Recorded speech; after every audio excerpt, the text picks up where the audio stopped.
Good evening, I'm Lucy Van Olden-Barneveld. The Ministry of Labour continues to investigate the explosion at Mother Teresa High School.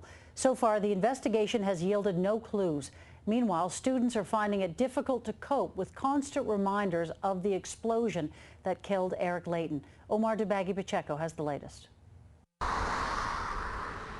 It's now a familiar sight at Mother Teresa High School, students donning purple clothing, a tribute to classmate Eric Layton.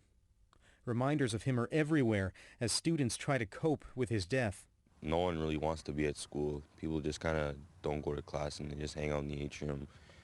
There's a lot of the grads are crying. Inside the school, students say the auto shop class is blocked off, but is a constant reminder of last week's tragedy. I kind of don't want to go back to school, actually. Not a lot of people do. Students are also thinking about their shop teacher, Scott Day. Some still confused about what happened under his watch. It was surprising how some people were bad-mouthing him because he's actually he's all about his safety.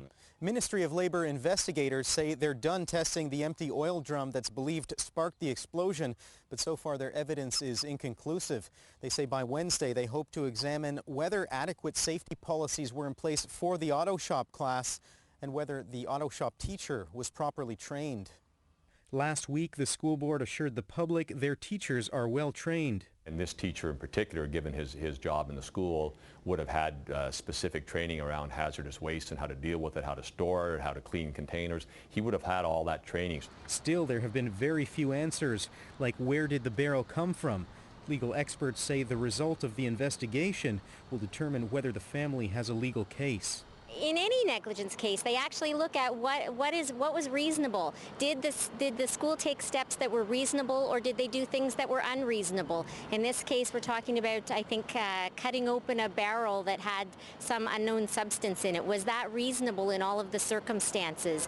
And chances are there would be experts, probably engineers, who would give testimony about whether or not that was reasonable.